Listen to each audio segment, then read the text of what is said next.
새벽 2시였습니다. 쿵쿵쿵. 현관문이 부서질 듯 누군가 발로 차는 소리에 잠에서 깼어요. 문 열어! 도둑년아! 당장 나와! 누군가의 날카로운 고함 소리가 아파트 복도에 울려 퍼졌어요. 남편이 놀라 벌떡 일어나 먼저 문을 열고 나갔습니다. 복도에는 형님이 얼굴이 벌겋게 달아올라서 서 있었어요. 아이, 형수님, 무슨 일이세요? 새벽에 이게. 형님은 남편의 말을 무시하고 저벅저벅 집 안으로 들어왔습니다. 그리고는 거실에 서 있던 제 뒤통수를 손바닥으로 세게 후려쳤어요. 퍽하는 소리와 함께 제 머리가 앞으로 숙여졌죠. 시댁 경조사 통장에서 돈 빼먹었지? 내놔. 통장 내역 당장 보여줘. 동서가 5천만 원 빼돌렸다는 거 나 다 알아. 어디 감히 시댁 돈을 함부로 써? 그 돈 절반은 내 돈인 거 몰라? 동서가 이렇게 무서운 사람인 줄 정말 몰랐네. 형수님, 이게 무슨 짓입니까? 새벽에 남의 집에 와서 이게 뭔 짓이에요? 서방님, 동서가 도둑질했는데 가만히 있으라고요? 제 돈도 들어간 공용 통장을 마음대로 써먹은 년을 왜 제가 가만둬야 해요? 서방님도 몰랐죠? 동서가 5천만 원이나 빼돌린 거. 그것도 저한테 한마디 상의도 없이 제 맘대로. 형님, 오해해요. 거짓말하지 마. 동서가 돈 빼돌린 거 나 다 알아. 이게 착한 척하면서 주변 사람들 다 올리고는 이리 와. 안녕하세요. 저는 결혼 15년 차 둘째 며느리입니다. 시아버지가 10년 전에 돌아가신 후 시어머니를 저희 집에 모시고 살았어요. 형님은 첫째 며느리지만 집이 좁다며 시어머니 모시기를 거절했죠. 저는 그저 평범한 주부였습니다. 매일 시어머니 약 챙기고 병원 모시고 다니는 게 일상이었어요. 힘들었지만 시어머니는 저를 친딸처럼 대해주셨죠. 형님의 효도는 늘 보여주기식이었습니다. 명절이나 어버이날이 되면 어김없이 백화점 쇼핑백을 들고 나타났어요. 비싼 한우 세트, 홍삼 선물 세트를 자랑스럽게 꺼내 보이곤 했죠. 어머니, 이번에 백화점에서 제일 좋은 걸로 골랐어요. 어머니 건강 생각해서 특별히 준비한 거예요. 이거 한우 원 플러스 등급이에요. 요즘 어머니가 기력이 없으신 것 같아서 특별히 더 신경 썼어요. 며느리가 이런 것밖에 못 해드려서 죄송해요. 아이고, 이런 비싼 걸 왜 사왔어? 그냥 와도 되는데. 어머니가 뭐가 그냥이에요. 세상에서 제일 소중한 우리 어머니인데요. 제가 맨날 못 찾아뵈서 죄송한 마음에 이것밖에 못 해드려요. 아참, 동서, 어머니 혈압약은 잘 챙겨드리고 있지? 병원은 언제 가셔야 돼? 내가 시간 되면 같이 모시고 갈게. 동서는 어머니 모시느라 고생 많지? 정말 미안해. 맨날 동서한테만 짐 지우고.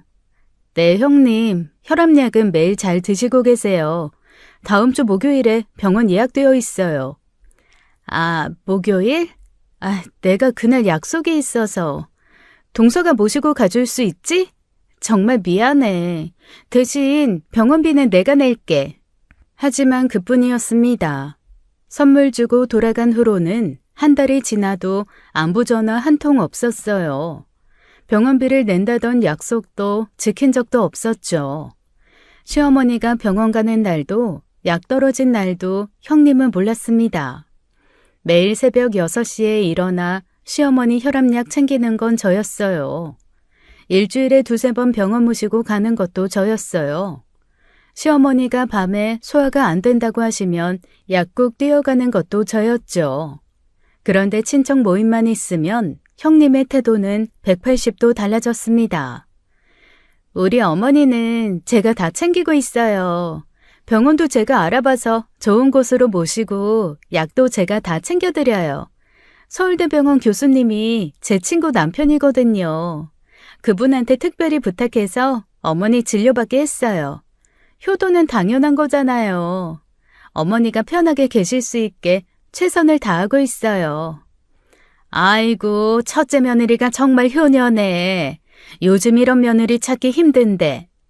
아니에요. 당연히 해야 할 일인걸요. 어머니가 건강하게 오래 사시는 게 저희 소원이에요. 매일 아침마다 어머니한테 전화드려서 안부도 여쭤보고 필요한 거 있으면 바로바로 사다 드려요. 영숙이가 정말 극진하구나. 형수가 복이 많으셔. 저는 그런 말을 들을 때마다 속이 뒤집어졌습니다. 하지만 시어머니 체면을 생각해서 참았어요. 그래도 시어머니는 진실을 아셨죠. 한 번은 시어머니가 형님 집에 가고 싶다고 하신 적이 있었습니다. 영수가, 이번 주말에 너희 집에 가도 되겠니? 준영이도 보고 싶고 네 집 음식도 먹고 싶구나. 어머니, 저희 집이 너무 좁아서요. 어머니 모신방도 없고 준영이도 재수학원 다니느라 바빠서 집에 잘 안 들어와요. 그리고 저희 집은 엘리베이터도 없는 4층이라 어머니 다리 불편하신데 계단 오르내리기 힘드실 거예요. 다음에 제가 어머니 모시고 호텔 뷔페라도 가요. 거기가 훨씬 편하실 거예요. 그래, 알았다. 그럼 언제 한번 준영이나 데리고 여기 와라. 네, 어머니, 꼭 그럴게요. 준영이한테 할머니 뵈러 가자고 할게요. 하지만 그 약속도 지켜지지 않았습니다. 시어머니의 실망한 표정이 아직도 잊히지 않아요. 형님 집은 35평 아파트인데도 늘 좁다는 핑계였죠. 저희 집은 28평인데도 시어머니를 10년째 모시고 있는데 말입니다. 가장 화가 났던 건 시아버지 제사 때였어요. 저는 이틀 밤을 새워가며 제사 음식을 준비했어요. 갈비찜, 삼색전, 동그랑땡, 잡채까지 정성껏 만들었죠. 아이고, 음식이 정말 훌륭하네. 누가 이렇게 잘했어? 야, 이 갈비찜이 녹는다, 녹아. 아이고, 아버님 과찬이세요. 동서랑 같이 준비한 건데요. 어머니께서 평소에 알려주신 비법대로 했더니 이렇게 맛있게 됐네요. 동서가 고생을 많이 했어요. 손끝이 야무져서 제가 시키면 잘 거드네요. 그래도 아버님이 맛있게 드시니 정말 뿌듯하네요. 영숙이가 요리를 이렇게 잘했어? 몰랐네. 정말 맛있다.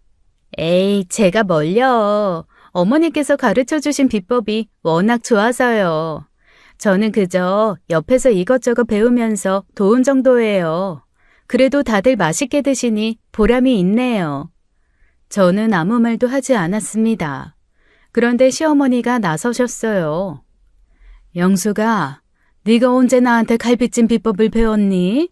내가 너한테 요리 가르쳐준 적이 한 번도 없는데. 정희한테는 가르쳐줬지만 정희가 어제부터 부엌에서 혼자 다 한 거 내가 다 봤어. 너는 오늘 아침 10시에 와서 상 차리는 것만 도왔잖아. 그것도 수저 놓는 것만. 어머니, 제가 미리 양념이랑 재료 준비는 다 해놨어요. 양념? 정희가 어제 아침에 시장 가서 갈비 사오고 핏물 빼고 양념 다 만들고 했는데 내가 부엌에서 다 지켜봤어. 영수가, 남의 공을 가로채는 건 좋지 않아. 거짓말은 더더욱 나쁘고. 정희야, 수고했다. 음식이 정말 훌륭하구나. 네 정성이 다 느껴진다. 감사합니다, 어머니. 그래. 이 정희가 정말 솜씨가 좋구나. 저도 도왔는데. 형님의 얼굴이 빨갛게 달아올랐습니다. 친척들도 어색한 기색이 역력했어요. 저는 시어머니 덕분에 그날 정말 통쾌했죠. 형님은 늘 그런 식이었습니다. 겉으로는 효녀인 척 실제로는 손가락 하나 까딱하지 않으면서 남의 공을 가로채려 했어요. 늘 그랬으니 지켜보시던 시어머니께서 참다 그날 한마디 하신 거였죠. 몇 해 전 설날에도 정말 웃긴 일이 있었습니다. 새벽부터 일어나 정성껏 떡국을 끓였어요. 설날 아침 온 가족이 모여 앉았습니다. 시어머니, 남편, 아주버님, 형님이 차례로 자리에 앉았죠. 제가 정성껏 끓인 떡국을 상에 올렸어요. 김이 모락모락 나는 떡국에서 구수한 냄새가 퍼졌습니다. 하얀 떡이 국물 위에 동동 떠 있었죠. 형님이 먼저 한 숟갈 떠먹었습니다. 그러더니 갑자기 숟가락을 탁 내려놓았어요. 얼굴을 찌푸리며 물을 한 모금 마셨죠. 마치 뭔가 잘못된 음식을 먹은 사람처럼 인상을 썼습니다. 동서, 이거 떡국 맞아? 상한 건가? 왜 이렇게 느끼해? 사골을 너무 오래 끓인 것 같은데 국물 색깔도 너무 누렇고. 아, 이건 좀. 영수가 왜 그러니? 난 맛만 좋은데. 어머니는 또 동서 편만 드시네요.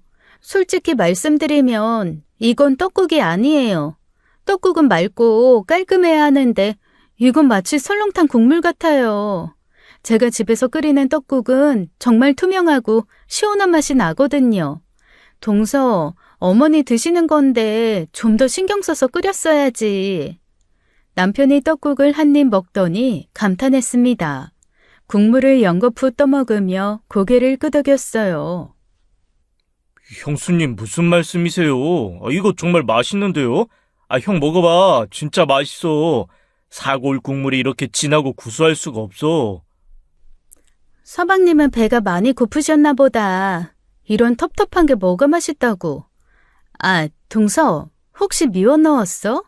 요즘 젊은 사람들은 다들 조미료로 맛을 내잖아. 미원 같은 거 넣으면 당연히 맛있지. 그런데 느끼해. 동서는 천연재료로 낸 자연스러운 맛을 모르는 거야? 형님, 저 조미료 하나도 안 넣었어요. 오직 사골이랑 대파, 마늘만. 그럼 더 이상한데? 왜 이렇게 느끼하지? 이렇게 느끼한데 어떻게 조미료를 안 넣었다는 거야? 동서는 설마 거짓말까지 하는구나? 그냥 솔직히 말해도 돼. 이해할게. 뭐 귀찮아서 그냥 조미료 툭툭 넣었을 수도 있지. 뻔했어요. 떡국 맛은 정말 아무 이상이 없었어요. 그냥 형님이 또 시비를 거는 거였죠. 그 입맛 까다롭다는 형님 아들 준영이도 핸드폰 보며 연신 떡국을 입에 우겨넣고 있었으니 말 다 한 거죠. 제 아들 준서도 맛있다고 먹고 있었고요. 아주버님도 떡국을 드시고는 놀란 표정을 지었습니다. 국물을 음미하듯 천천히 맛보더니 눈이 커졌어요. 뭐야. 진짜 맛있는데? 당신 왜 또 그래. 그냥 먹어. 사골 국물 맛 제대로인데? 요즘 떡국 하나 이렇게 정성껏 끓이는 집이 어디 있어?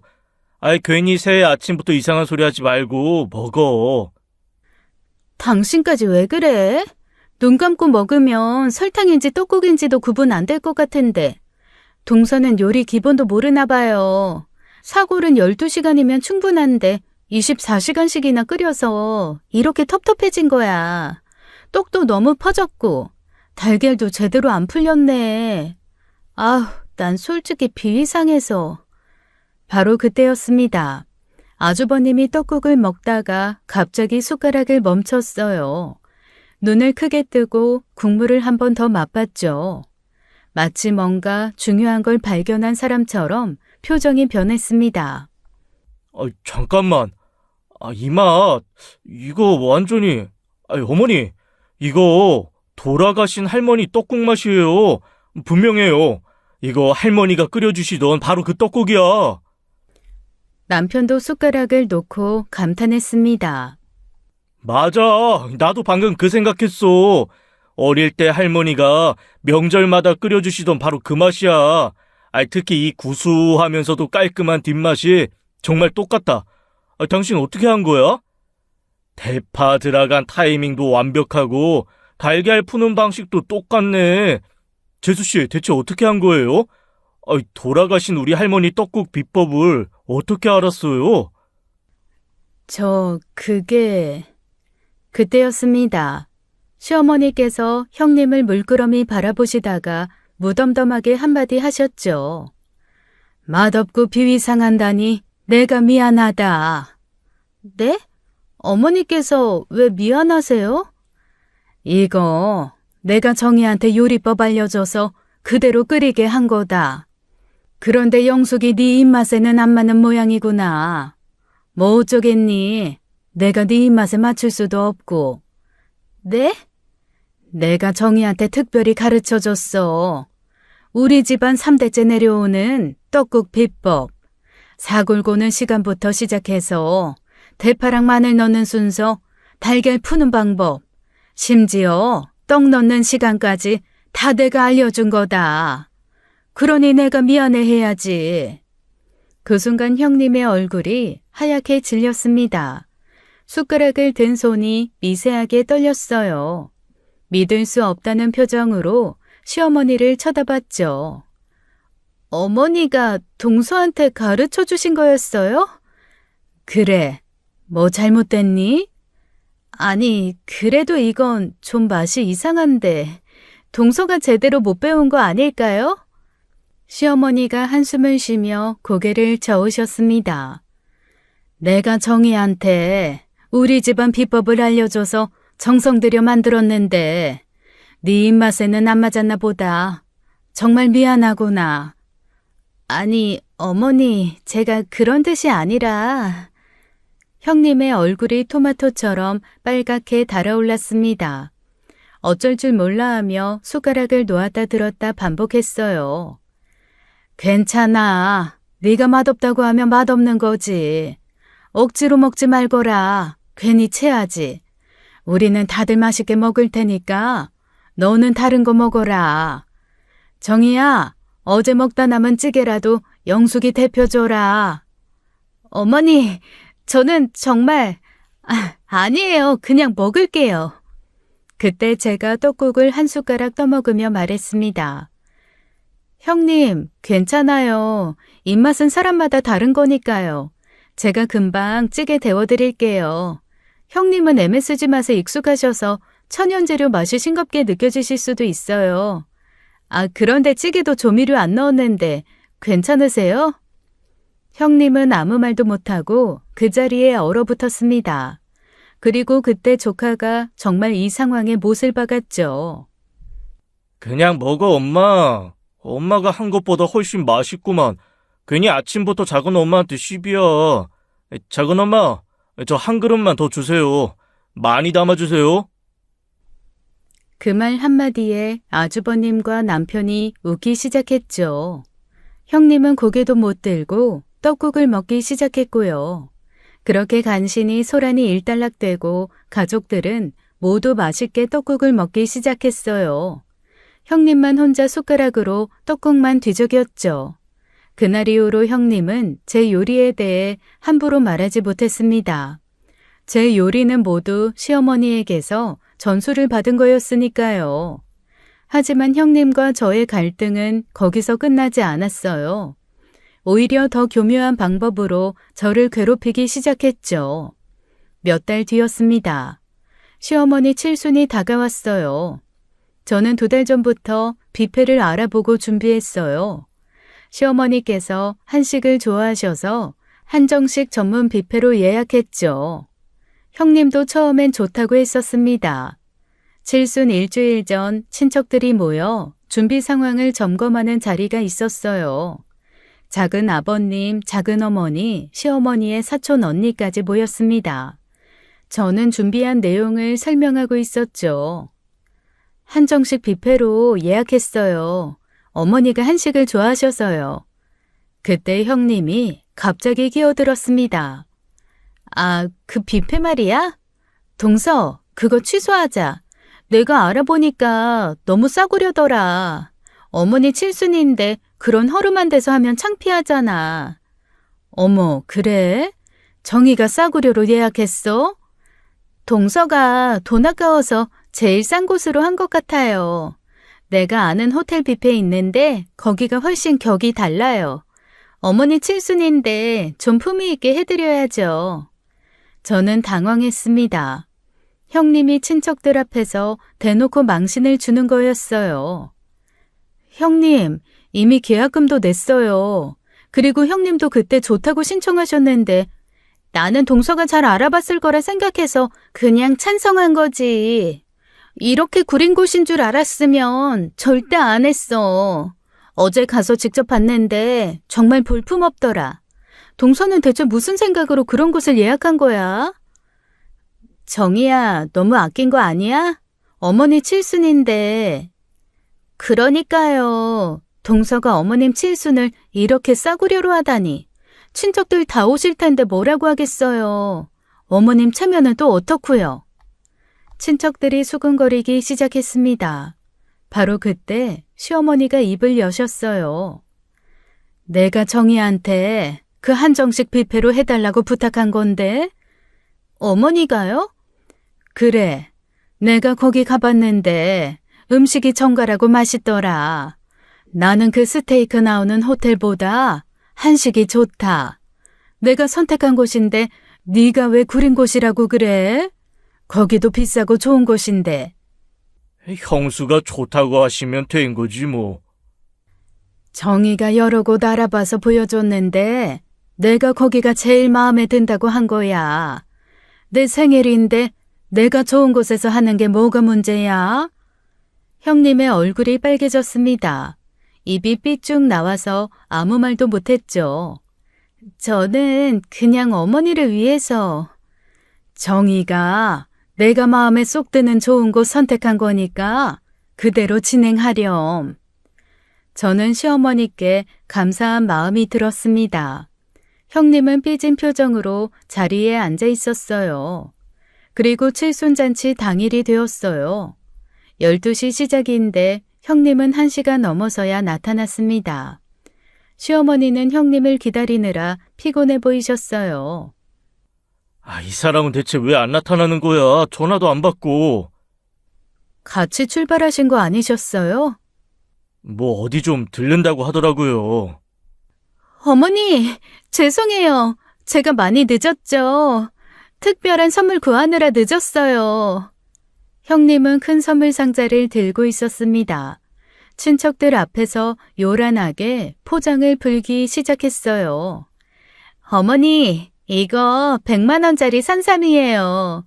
10년산 장례삼이라고 정말 구하기 힘든 건데 제가 특별히 아는 분한테 부탁해서 구했어요. 어머니 건강 생각해서 준비한 거예요. 오래오래 사셔야죠. 와, 100만 원짜리? 용숙이가 정성이 대단하네.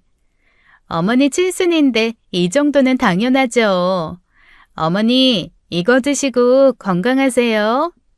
온 가족들 이목이 집중되었죠. 시어머니가 선물 상자를 열었습니다. 그런데 산삼 박스 안에서 편지 한 장이 떨어졌어요. 시어머니가 편지를 집어들고 읽기 시작했습니다. 김 사장님, 사업 번창하시길 바랍니다. 땡땡무역. 순간 잔치장이 조용해졌습니다. 형님의 얼굴이 하얗게 질렸어요. 영수가, 이거 네가 받은 선물 아니니? 넌 네 시어머니 칠순 선물도 돌려막기 하는 거야? 아니에요. 그게 아니라. 형수님, 이건 좀 심하신 것 같은데요? 어머니 칠순에 남한테 받은 선물을 하시다니요. 친척들이 수군거리기 시작했습니다. 100만 원짜리라더니 거래처 선물이었구나 같은 말들이 들렸어요. 그게 아니라 어머님 이건. 됐다. 뭐 이거 먹고 건강하기만 하면 되지. 시작들 하자. 형님은 얼굴이 토마토처럼 빨개졌습니다. 저 화장실 좀 다녀올게요. 형님이 황급히 자리를 떴어요. 그날 형님은 화장실에서 한참을 나오지 못했습니다. 나왔을 때도 얼굴이 빨개진 채로 구석에만 있었어요.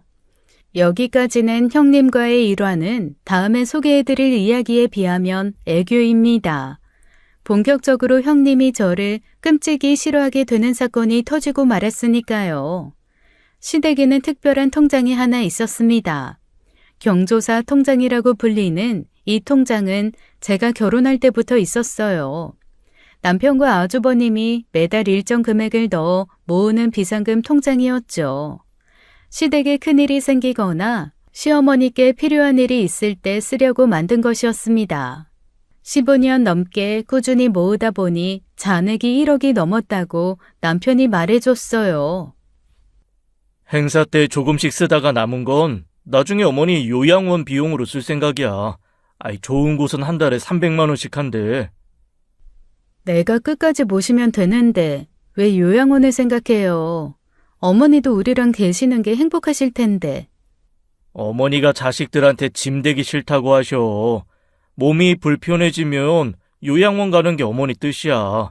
우리가 아무리 말려도 고집이 세셔. 그 통장은 첫째 며느리인 형님이 관리하고 있었습니다. 믿을 만한 사람이라고 생각했으니까요. 그런데 충격적인 일이 벌어졌습니다. 남편과 아주버님은 함께 사업을 하는데 그날 사무실에서 경비를 정리하고 있었어요. 저도 마침 은행에 볼 일이 있어서 사무실에 들렀다가 함께 있었죠. 아주버님이 경조사 통장을 확인하던 중 믿을 수 없는 사실을 발견했습니다. 아주버님의 얼굴이 순식간에 새빨갛게 변했어요. 이거 뭐야? 돈이 다 어디 갔어? 뭐가 형? 야, 이거 봐. 통장에 돈이 왜 이렇게 적어? 1억 2천이 있어야 하는데 8천만 원밖에 없어. 4천만 원이 감쪽같이 사라졌어. 형, 그게 무슨 소리야? 잘못 본 거 아니야? 어머, 정말이에요? 그 많은 돈이 어떻게? 내가 눈이 삐었냐? 여기 봐. 작년부터 매달 200만 원, 300만 원씩 빠져나네? 뭐야? 심지어 한 번에 500만 원을 뺐다고? 이게 뭐야? 이 여자가? 이거 어디에 쓴 거야? 아주버님이 바로 형님에게 전화를 걸었습니다. 사무실로 당장 오라고 했어요. 30분 후 형님이 도착했습니다. 곧이어 형님을 앞에 앉히고 대질했어요. 저희 셋이 지켜보는 가운데 형님은 처음엔 발뺌을 했죠. 통장? 무슨 일이야? 왜 갑자기? 영수가 통장에서 4천만 원 사라졌어. 이게 어떻게 된 거야? 형님은 당황한 기색이 역력했습니다. 하지만 증거를 들이대자 결국 인정했어요. 준영이 재수하는데 학원비랑 생활비가 부족해서 잠깐 빌린 거야. 내가 곧 갚아서 채워 넣으려고 했어. 정말이야. 별것도 아닌 일로 왜 이렇게 호들갑이야. 야, 내가 매달 생활비로 500만 원씩 주잖아. 준영이 학원비는 따로 주고, 그런데 뭐가 부족해서 4천만 원을 빼먹어? 요즘 물가도 오르고 준영이 재수학원비도 비싸고 관리비에 식비에. 그만해.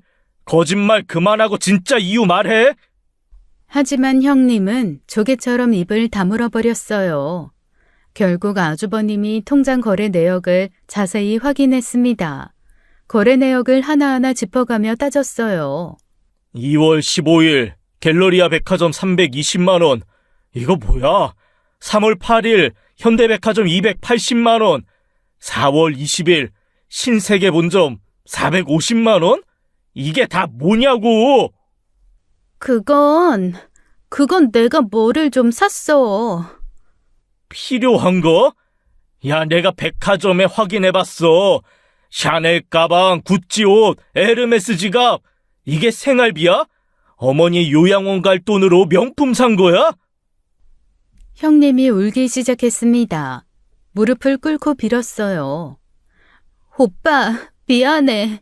정말 미안해. 내가 정신이 나갔었어. 친구들 다 명품 들고 다니는데 나만 초라해 보여서. 친구? 50 넘은 나이에 친구들 따라 하려고 어머니 돈을 훔친 거야? 야, 이혼이야. 나는 도둑이랑 못 살아. 당장 나가. 오빠, 제발 한 번만 용서해줘. 내가 다 갚을게. 내가 일을 구해서라도 다 갚을게. 우리 준영이 아빠 없으면 어떡해. 준영이가 왜 아빠가 없어? 이제 엄마가 없는 거지? 여보. 형 일단 진정해. 형수님, 이거 정말 너무하신 거예요. 그 돈이 얼마나 소중한 돈인데 어머니 편찮으실 때 쓰려고 저희 형제가 술도 안 먹고 15년 동안 모은 돈이잖아요. 알아요. 다 알아요. 제가 정말 잘못했어요. 6개월만 시간을 주세요. 이래서 다 갚을게요. 며칠 후 아주버님이 중요한 결정을 발표했습니다. 이제부터 경조사 통장은 재수 씨가 관리해 주세요. 카드도 통장도 다 재수 씨 명의로 바꿀 거예요. 오빠, 왜 동서한테? 내가 첫째 며느리인데, 내가 15년 동안 관리했는데. 15년 동안 관리하면서 4천만 원 빼먹은 사람한테 어떻게 맡겨? 재수 씨는 10년 동안 어머니 모시면서 한 번도 문제 없었어. 오히려 자기 돈으로 어머니 약 사고 병원비 내면서도 한마디도 안 했잖아. 이제 정말 잘 관리할게. 다시는 안 그럴게. 제발 한 번만 믿어줘. 늦었어. 신뢰는 한 번 깨지면 회복이 안 돼. 그리고 영수가 네가 빼먹은 4천만 원 6개월 안에 다 갚아? 안 그러면 정말 이혼이야? 형님은 그날 울면서 집을 나갔습니다. 통장 관리권까지 빼앗긴 것이 자존심이 많이 상했겠죠. 하지만 완전히 자업자득이었어요. 그날 이후 형님의 시댁 내 입지는 완전히 무너졌죠. 하지만 이때는 몰랐어요. 이 사건으로 형님이 무슨 막장짓을 저지를지는요. 시어머니가 정기 건강검진을 받고 한 달쯤 뒤였습니다. 병원에서 연락이 왔어요. 정밀검사가 필요하다는 것이었어요. 일주일 후 검사 결과가 나왔습니다. 췌장암 3기였어요. 온 가족이 충격에 빠졌습니다. 의사 선생님의 설명은 차가웠어요. 수술이 어렵고 항암 치료를 해도 6개월 정도가 한계라고 했습니다. 시어머니는 담담하게 받아들이셨지만 저희는 눈물을 참을 수 없었어요. 형님은 병원 복도에서 대성통곡했습니다. 어머니, 제가 못난 며느리라 효도도 못했는데 이제부터라도 정말 잘할게요. 뭐든지 다 해드릴게요. 그런데 30분 후 저는 충격적인 장면을 목격했어요. 화장실에 가려고 대기실을 지나가는데 형님이 통화하는 소리가 들렸습니다. 췌장암 3기래. 의사가 길어야 6개월이라고 하더라. 솔직히 말해서 어차피 얼마 못 사실 텐데 치료비로 괜히 돈 쓰고 가족들 피곤하게 매달리는 것보다 그냥 보내드리는 게 낫지 않겠어? 깔끔하게. 그치. 질질 끌면 서로 피곤해지지. 어? 맞아. 재산? 재산은 좀 있으실걸? 그래, 난 돈 다 쓰고 갈 거야. 봐, 우리 어머니처럼 돈도 안 쓰고 저러시다가 암 걸리면 그게 얼마나 억울한데. 뭐? 그래. 당장은 어렵고 내가 나중에 여행 일정 잡아볼게. 저는 참을 수 없었습니다. 형님 앞으로 다가가 휴대폰을 빼앗았어요. 형님, 방금 뭐라고 하셨어요? 야, 뭐야? 동서, 내 폰 돌려줘. 너 남의 통화 엿듣고 있었니? 엿듣고 싶어서 들은 게 아니라 형님 목소리가 너무 커서 다 들렸어요. 주변 사람들 다 형님만 보고 있는 거 안 보이세요? 어머니가 암 선고 받으신 지 1시간도 안 됐는데 벌써 치료비 아까워하는 거예요? 너는 진짜 시어머니 생각해서 그러는 거야? 아니면 착한 며느리 코스프레 하는 거니? 이제 그만해. 너 지켜주는 시어머니도 내년이면 이 세상에 없어. 그때 가서 누가 네 편 들어줄 것 같아?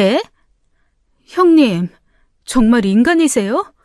형님한테 시어머니는 그저 자기 편 들어주는 사람, 아니면 재산 남겨줄 사람으로만 보이나 봐요? 저는 달라요. 저한테 어머니는 가족이에요. 그래서 그래요. 가족? 그래, 누가 아니래? 나도 가족이야. 나도 슬프고 안타까워. 그런데 현실을 봐. 의사도 가망이 없다고 하잖아. 돈 때문에 그러세요? 뭐? 내가 돈 때문이라고? 아니에요? 형님, 거울 좀 보세요. 형님 얼굴에 돼지처럼 욕심이 가득해요. 부끄러운 줄 아세요. 형님의 얼굴이 빨개졌습니다. 할 말을 잃고 입만 뻥긋거렸어요. 저는 형님의 휴대폰을 바닥에 던지고 돌아섰습니다. 형님의 본심을 알게 된 충격과 분노가 가슴을 가득 채웠어요. 하지만 동시에 결심도 섰습니다. 어떻게든 시어머니를 살려야겠다고요. 항암 치료가 시작된 후 형님의 태도는 완전히 달라졌습니다. 처음 한두 번은 병원에 왔지만 그 후로는 한 달에 한 번도 오지 않았어요. 매번 바쁘다는 핑계만 댔죠. 시어머니가 항암 부작용으로 밤새 구토하실 때 저는 등을 쓸어드리며 간호했습니다. 형님은 그저 전화로만 안부를 물었어요. 그것도 아주 짧게 형식적으로만 했죠. 어느 날 형님이 전화를 했습니다. 동서, 이번에 병원비 얼마나 나와? 이번 달은 300만 원 정도예요. 보험이 있는데 그만큼이나 나와? 네, 왜 그러세요?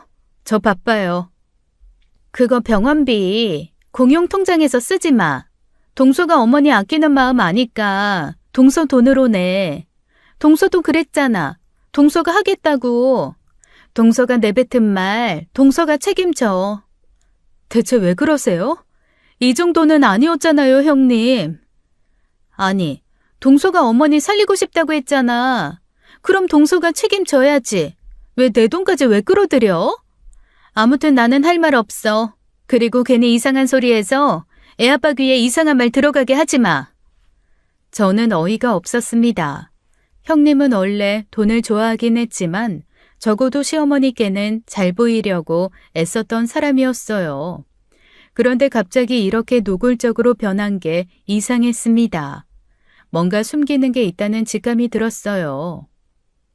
병실에서 시어머니가 물으셨습니다. 영숙이 전화니? 정희야, 영숙이는 요즘 왜 안 오니? 형님이 요즘 좀 바쁘신가 봐요. 그래, 전화라도 자주 했으면 좋겠는데. 그때 마침 형님에게서 다시 전화가 왔어요. 저는 바로 시어머니께 바꿔드렸습니다. 영숙아, 병원에 언제 올 거니? 아, 어머니, 죄송해요. 제가 감기가 심하게 걸려서 병원에 가면 어머니께 옮길까봐 못 가고 있어요. 어머니 지금 감기 옮으시면 큰일 나세요. 그래, 감기약은 먹었니? 약이랑 밥 잘 챙겨 먹어라. 네, 어머니, 곧 나으면 갈게요. 전화를 끊고 시어머니는 쓸쓸한 표정을 지으셨어요. 형님의 거짓말을 눈치채신 것 같았습니다. 형님이 왜 갑자기 이렇게 변했을까요? 단순히 돈 때문일까요? 아니면 정말 뭔가 다른 이유가 있는 걸까요? 저는 불안한 예감이 들었습니다. 시어머니의 상태는 점점 나빠지고 있었습니다. 항암 치료의 부작용으로 힘들어하시면서 삶의 의지마저 잃어가는 것 같았어요. 제 가슴이 찢어지는 것 같았습니다. 그러던 어느 날 담당 의사 선생님이 저희를 불렀어요. 보호자분들 희망적인 소식이 있습니다. 최근 개발된 표적 치료제가 있는데요. 임상시험 결과가 아주 좋습니다. 췌장암 3기 환자분들의 반응률이 기존 항암보다 훨씬 높아요. 선생님, 그럼 저희 어머니도 그 치료 받을 수 있나요? 가능합니다. 다만 아직 급여 승인이 안 된 약이라서요. 한 달에 1,500만 원 정도 비용이 듭니다. 최소 6개월은 투여해야 효과를 판단할 수 있고요. 1,500만 원이요? 그게 6개월이면 9천만 원. 저는 망설이지 않았습니다.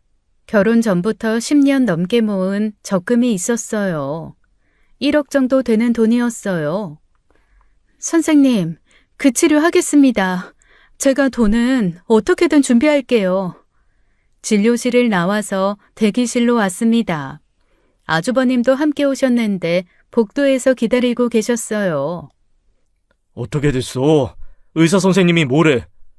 형, 신약이 있대. 효과가 좋다는데 보험이 안 돼서 한 달에 1,500만 원이래. 6개월 정도 항암을 하셔야 하고. 1,500만 원? 그럼 6개월이면 거의 1억이네. 제가 적금 해약할게요. 재수 씨, 그게 무슨 소리예요? 재수 씨가 시집 오기 전부터 모은 돈 아니에요? 그러니까 형, 경조사 통장에서 쓰면 안 될까? 당연히 거기서 써야지. 그 돈이 뭐 때문에 있겠어? 이럴 때 쓰라고 모아둔 거잖아. 하지만 맞아. 우리가 15년 동안 모은 돈은 1억이 넘는데 그걸로 충분해. 재수 씨, 신경 쓰지 마요. 어머니 치료비는 당연히 아들들인 우리가 함께 부담해야지. 왜 재수 씨 혼자 짊어지려고 해요? 정말 감사해요. 근데 어머니께는 어머니께는 돈 걱정 안 하시게 보험 된다고 말씀드리자.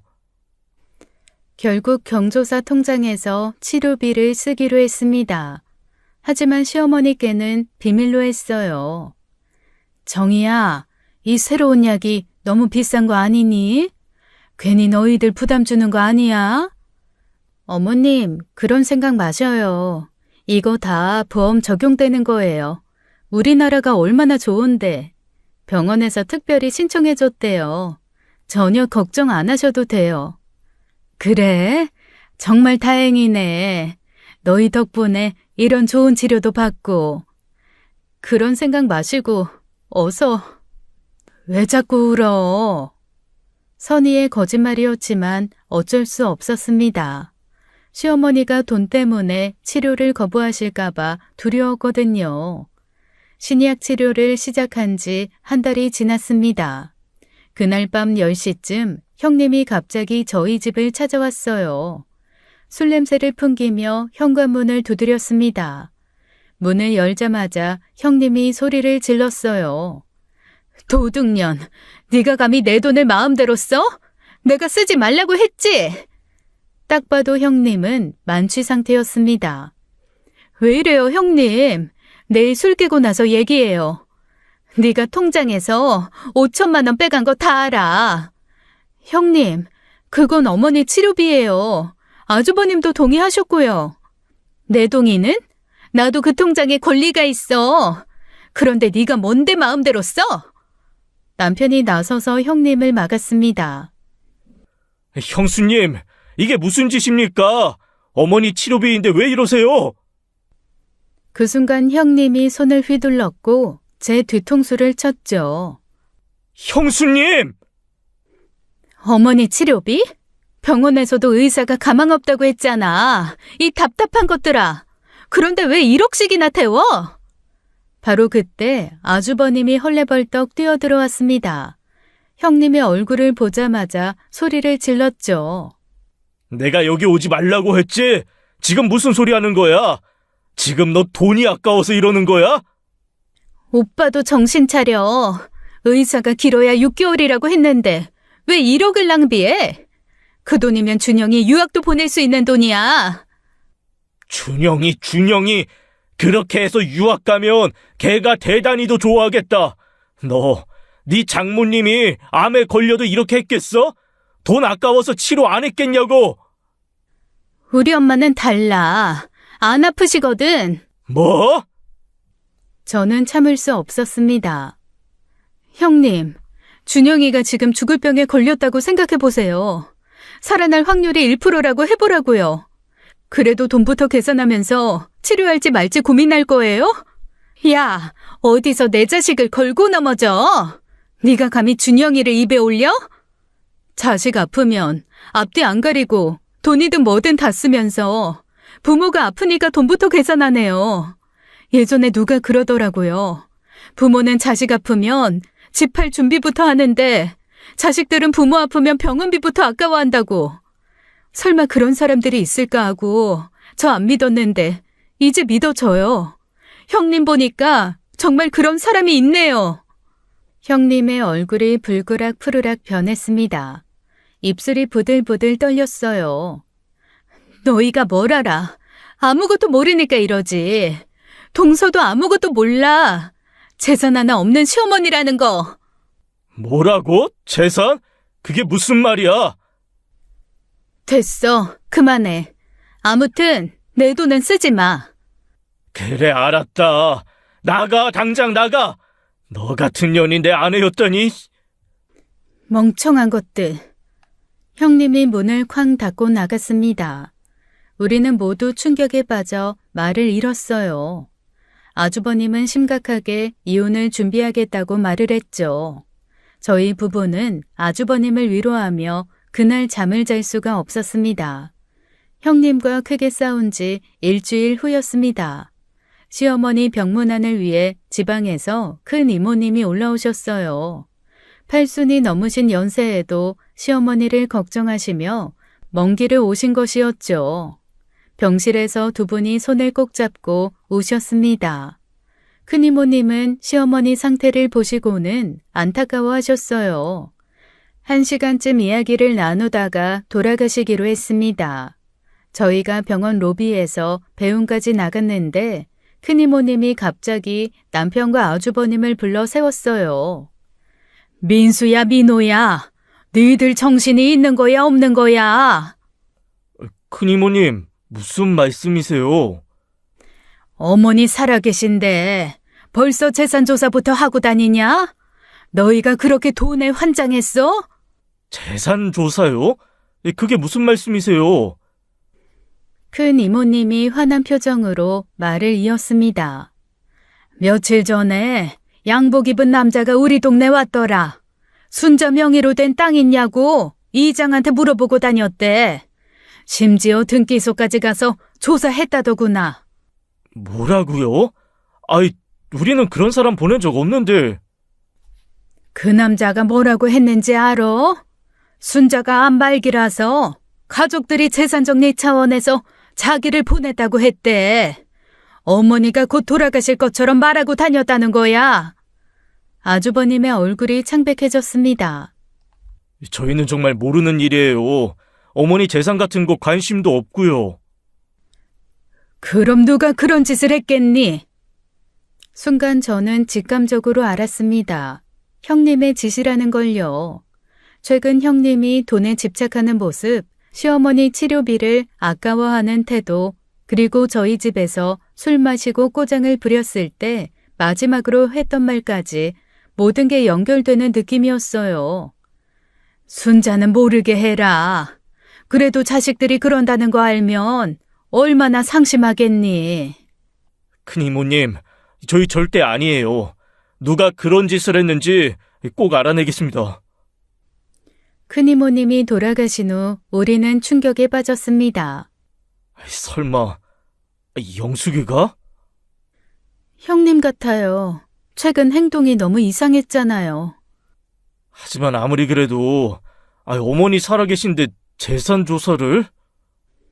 불안한 예감이 현실이 되는 것 같았습니다. 형님은 이미 시어머니의 죽음을 기다리고 있었던 거였어요. 큰이모님이 돌아가신 후 아주버님의 표정이 어두워졌습니다. 아주버님이 형님에게 전화를 걸었어요. 영숙아, 너 혹시 최근에 시골 다녀온 적 있어? 시골? 무슨 시골? 왜 갑자기 그런 걸 물어? 누가 어머니 명의 땅 조사하러 다녔대. 너 아니지? 내가 미쳤어? 왜 내가 그런 짓을 해? 오빠, 나를 뭘로 보는 거야? 형님은 발뺌했지만 목소리가 떨렸습니다. 일주일 뒤 시어머니 상태가 호전되었어요. 신약이 효과를 보이기 시작한 것이었어요. 시어머니께서 집에 가고 싶다고 하셔서 퇴원하기로 했습니다. 병원에서 가까운 아주버님 집에 모시기로 했죠. 아주버님 집에 도착하니 형님이 집에 있었습니다. 욕실에서 물소리가 나는 걸 보니 외출 준비 중인 것 같았어요. 아주버님이 시어머니를 큰 방에 모셨습니다. 시어머니는 오랜만에 퇴원해 피곤하셨는지 바로 잠드셨어요. 아주버님이 안방에서 나오다가 거실 소파에 놓인 형님 가방을 보았습니다. 가방이 열려 있었고 서류 뭉치가 빠져나와 있었어요. 무심코 꺼내본 서류는 충격적인 것이었어요. 김순자 씨 재산 현황 중간 보고서. 아주버님의 손이 떨렸습니다. 보고서를 펼쳐보니 시어머니의 재산이 상세하게 분석되어 있었어요. 부동산 예금 보험까지 모든 것이 조사되어 있었죠. 그때 욕실에서 형님이 나왔습니다. 아주버님의 표정을 보고는 얼어붙었어요. 영수가 따라 나와. 할 얘기가 있어. 오빠, 그건... 어머니 주무시니까 밖에서 얘기하자. 소리 지르게 하지 말고 당장 나와. 저희 부부도 사태의 심각성을 느끼고 바로 따라 나갔죠. 우리는 집 근처 카페로 이동했습니다. 자리에 앉자마자 아주버님이 보고서를 탁자에 내려놓았어요. 이게 뭐야? 설명해봐. 형님은 당황하다가 이내 표정을 바꿨습니다. 숨길 것도 없어. 어머니 돌아가시면 재산 분배해야 하잖아. 그래서 미리 알아본 거야. 형수님, 어머니 살아계신데 어떡해? 곧 돌아가시겠죠, 서방님. 현실적으로 생각해야지. 의사도 길어야 6개월이라고 했잖아. 그래서 어머니 재산이 얼마가 되건? 형님이 갑자기 당당한 표정으로 보고서를 펼쳤습니다. 봐, 어머니 명의로 된 거 하나도 없어. 땅도 없고 예금도 없고 아무것도 없다고. 재산이 제로야, 제로. 그래서 그래서라니? 그래서라니? 놀랍지 않아? 평생 살아오신 분이 재산이 하나도 없다잖아. 난 어머니가 부자인 줄 알았어. 봉사도 많이 하고 그러셔서. 그래서 그래도 뭔가 있을 줄 알았는데 없더라. 그래서 뭐가 자꾸 그래서야 그래서는. 치료비로 1억 써도 그 돈 절대 회수 못한다고. 그 순간이었어요. 아주버님이 형님 얼굴이 돌아갈 정도로 뺨을 후려치셨습니다. 금세 형님의 뺨이 붉어졌어요. 아주버님은 주먹을 쥐었다 폈다 반복했습니다. 이를 악물고 한참을 부들거리다가 겨우 입을 열었어요. 꺼져라. 넌 정말 1분 줄게. 내 눈앞에서 사라져. 그래, 사라지 마. 난 정말 이해가 안 간다. 왜 그 큰 돈을 버리려는지. 형님이 가방을 들고 카페를 나가버렸습니다.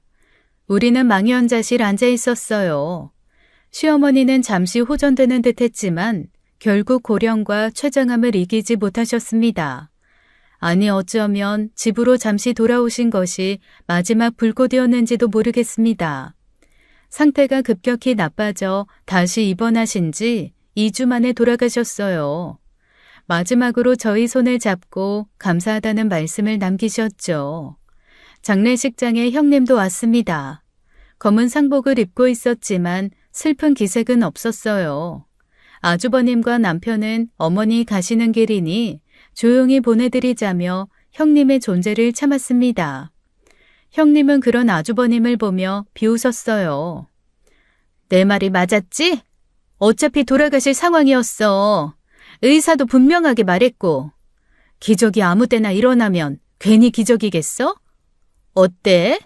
1억씩 날려가며 고생한 보람이 있어? 영수가 입 좀 다물어.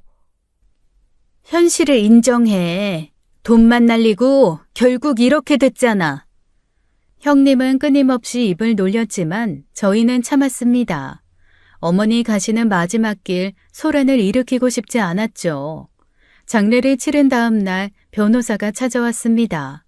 시어머니께서 남기신 유언장이 있다는 것이었어요. 고 김순자 여사님께서 6개월 전 저희 사무실에서 공증받으신 유언장입니다. 변호사가 유언장을 펼쳤습니다. 우리는 모두 충격에 빠졌어요. 이민수 씨에게 10억, 이민호 씨에게 10억, 그리고 박정희 씨에게 10억을 상속합니다. 뭐라고요? 30억? 어머니가 30억이 있었다고요? 정확히는 그 이상이고 상속세 등등을 제외하면 그 정도 됩니다. 부동산과 예금, 주식 등을 모두 포함한 금액입니다. 저한테도요? 네, 여사님께서 특별히 메시지를 남기셨습니다. 정희야, 10년 동안 진심으로 나를 돌봐줘서 고마웠다. 그동안 행복했다. 내가 너에게 줄 건 이것뿐이구나. 행복하게 살아라. 때 되면 다 가는 것이니 너무 슬퍼 말아라. 저는 눈물이 났습니다. 시어머니께서 저를 딸로 생각해 주셨다니요. 형님이 벌떡 일어났습니다. 이건 사기예요. 둘째 며느리한테 10억을 준다니. 그럼 저는요? 저는 첫째 며느리인데. 최용숙 씨에게는 상속분이 없습니다. 뭐라고요? 그럴 리 없어요. 이 원장 무효예요. 치매 상태에서 쓴 거 아니에요? 여사님은 정신이 완전히 온전하실 때 작성하셨습니다. 의사소견서도 있고 동영상 녹화도 되어 있습니다.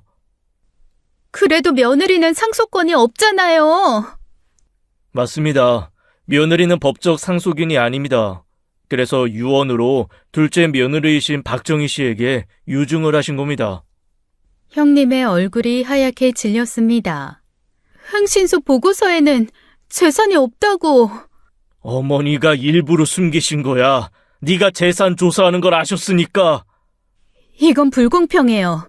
법적으로 대응할 거예요.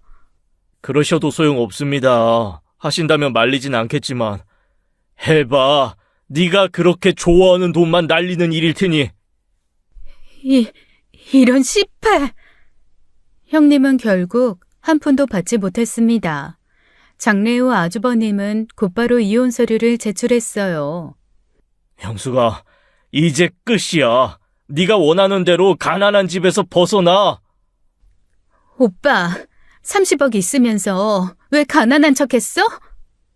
그건 어머니 돈이야. 우리 돈이 아니었어. 넌 끝까지 그걸 몰랐구나. 형님은 모든 것을 잃고 떠났습니다. 시어머니를 돈으로만 봤던 대가였죠. 형님과 아주버님은 결국 이혼했습니다. 형님은 모든 걸 잃고 떠났어요. 돈에 눈이 멀어 가족을 잃은 것이었죠. 저는 시어머니가 자신을 진짜 딸처럼 여겨주신 것에 평생 감사하며 살아갑니다. 10억이라는 유산도 유산이지만 그보다 더 큰 것을 남겨주셨어요. 진정한 가족의 의미와 사랑의 가치를 가르쳐 주셨죠. 혹자는 형님처럼 생각하는 사람도 있을 겁니다. 희망이 안 보이는데 발버둥친 우리를 바보로 생각할지도 모르죠. 의사가 6개월이라고 했는데 왜 그렇게 시어머니를 살리기 위해 돈을 썼냐고 할 수도 있어요. 멍청하다고, 바보 같다고 생각할 수도 있습니다. 하지만 시어머니는 마지막 순간까지 우리가 당신을 얼마나 사랑하는지 아셨습니다. 떨리는 손으로 제 손을 잡으며 당신도 우리를 사랑한다고 말씀하셨죠. 그 따뜻한 눈빛과 손길을 저는 평생 잊을 수 없습니다. 그것으로 우리는 남은 인생 위안을 얻고 살아갈 수 있어요. 후회 없이 최선을 다했다는 것, 사랑을 아끼지 않았다는 것, 그것이 시어머니가 우리에게 남긴 진짜 유산이었어요. 저는 오늘도 시어머니 영정 앞에 국화꽃을 올립니다. 그리고 속으로 말하죠. 어머니 사랑합니다. 딸로 받아주셔서 감사합니다.